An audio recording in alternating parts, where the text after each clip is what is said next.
ॐ भद्रं कर्णेभिः शृणुयामदेवाः भद्रं पश्येमाक्षभिर्यजत्राः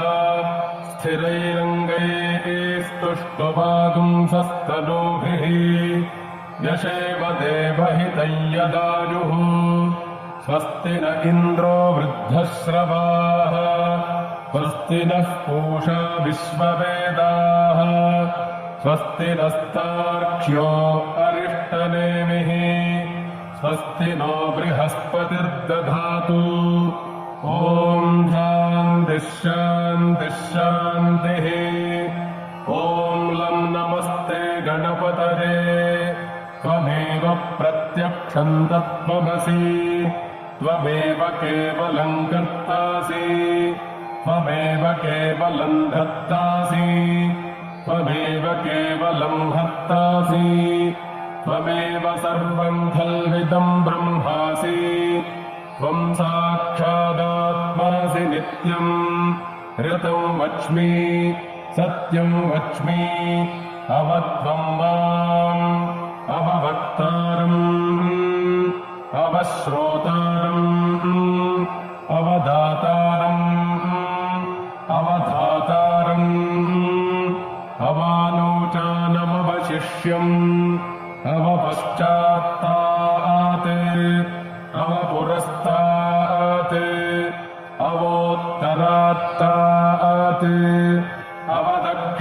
अवदक्षिणात्तात् अवचोर्ध्वात्तात् अवाधरात्तात् सर्वतो मां पाहि पाहि समन्तात् त्वं वाङ्मयस्त्वं चिन्मयः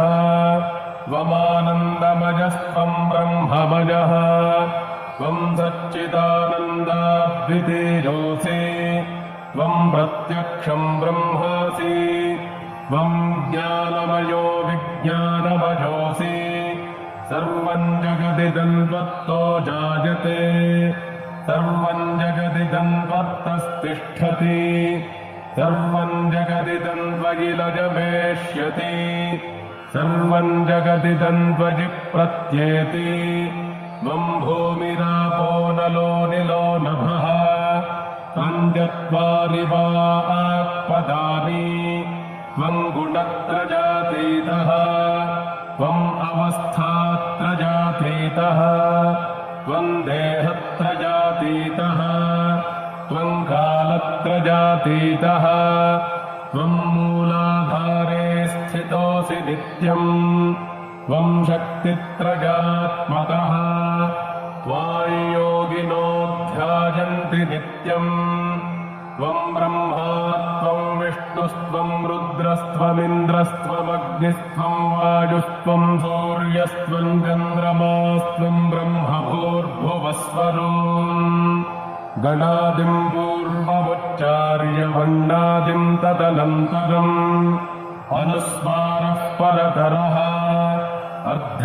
अर्धेन्दुलसितम् तारेण रुद्धम् एतत्तव मनुस्वरूपम् गदारः पूर्वरूपम् अदारो मध्यमरूपम् अनुस्वारश्चान्त्यरूपम् बिन्दुरुत्तररूपम् नादः सन्धारम् सगंहिता सन्धिः सैषा गाणेशविद्या गणकऋषिः निजगायत्री छन्दः श्रीमहागणपतिर्देवता ॐ गङ्गणपतये नमः एकदन्ताय विद्महे वक्रतुण्डाय धीमहि तन्नो दन्ती प्रचोदयात् एकदन्तं चतुर्हस्तं पाशमङ्कुशधारिणम् रदं च वरदं हस्तैर्बिभ्राणं मूषकध्वजम् रक्तल्लम्बोदरं शूर्पकर्णकं रक्तवाससम् रक्तगन्धानुलिप्ताङ्गं रक्तपुष्पैः सुपूजितम् भक्तानुकम्पिनं देवं जगत्कारणमच्युतम्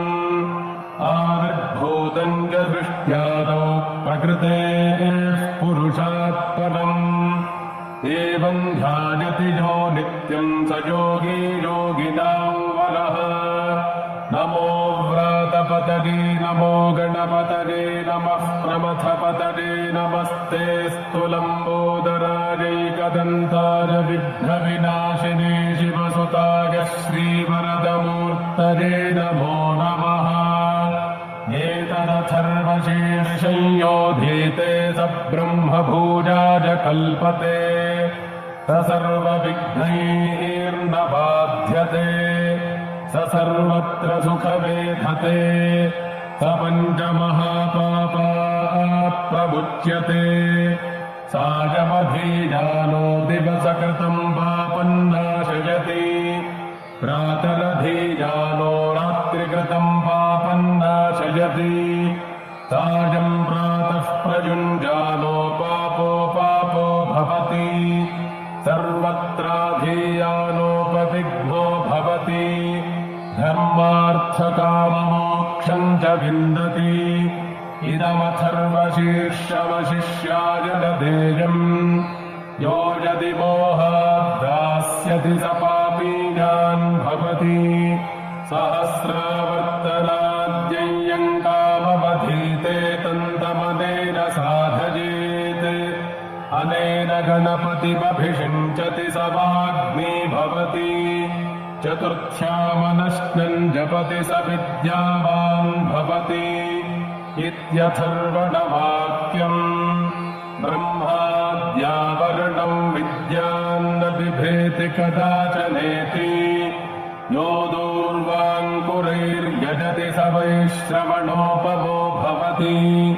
यो लाजैर्यजति स यशोवान् भवति स मेधावान् भवति यो मोदकसहस्रेण यजति स वाञ्छितफलमवाप्नोति यः साध्यसमिद्भिर्यजति स सर्वम् लभते स सर्वम् लभते अष्टौ ब्राह्मणान् सम्यग्राहयित्वा सूर्यवर्चस्वी भवति सूर्यग्रहे महानद्याम् प्रतिमासन्निधौ वा जप्त्वा सिद्धमन्त्रो भवति महाविघ्नात् प्रमुच्यते महादोषात् प्रमुच्यते महापापात् प्रमुच्यते महाप्रत्यवाजात् प्रमुच्यते स सर्वविद्भवति स सर्वविद्भवति य एवम् वेद भद्रम् गृण्डेभिः शृणुजामदेवाः भद्रम् पश्येमाक्षभिर्यजत्राः स्थिरैरङ्गैस्तुष्टुवागुंसस्तनूभिः व्यशेमदेवहितम् यदायुः स्वस्ति न इन्द्रो वृद्धश्रवाः स्वस्ति नः पूषा विश्ववेदाः स्वस्ति नस्तार्क्ष्यो अरिष्टनेमिः स्वस्ति नो बृहस्पतिर्दधातु ॐ शान्तिः शान्तिः शान्तिः।